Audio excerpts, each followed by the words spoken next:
Waalaikumsalam. Baik, pertama syukur alhamdulillah. Saya ingin mengucapkan tahniah dan syabas kepada semua pemimpin murid yang telah dilantik dalam majlis kita pelatihan. Jadi amanah saya kepada semua pengawas, semua pemimpin murid yang telah dilantik agar dapat menjalankan tugas dengan sebaik mungkin setiap pemimpin kita telah pun diberikan tugas dan perlu dijalankan amanah yang telah diberi dengan sebaik mungkin.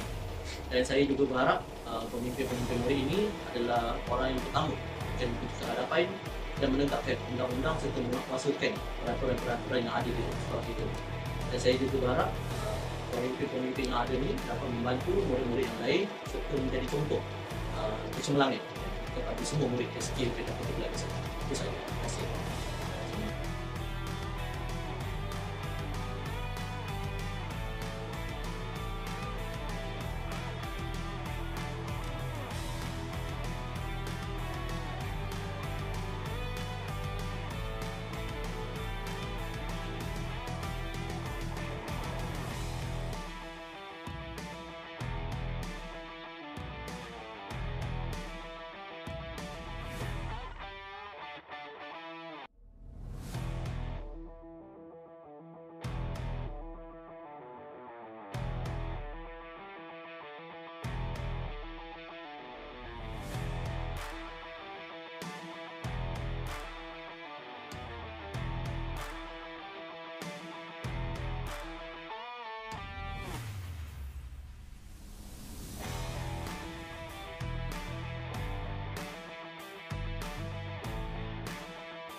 Bahawasanya kami Badan Kepimpinan Sekolah Kebangsaan Kedah Kota. Assalamualaikum Ifan. Waalaikumsalam. Apakah perasaan kamu telah dilantik menjadi pengawas? Saya berasa sangat gembira kerana saya boleh jadi pengawas dan dapat membimbing rakan-rakan saya.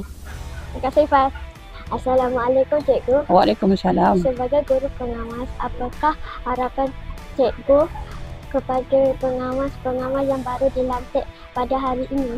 Okey, macam ni. Saya amat besarlah harapan saya kepada pengawas berlantik ni agar mereka dapat menjalankan tugas yang diberi dengan penuh amanah, jujur, dedikasi dan memastikan segala urusan yang berkaitan dengan disiplin dapat dijalankan dengan sebaik mungkin, ya. Mereka ni sebagai contoh kepada semua murid yang lain, ya. Jadi dengan harapannya bila jadi contoh tu mereka menunjuklah perangai yang baik, ya. Okey. Terima kasih Cikgu.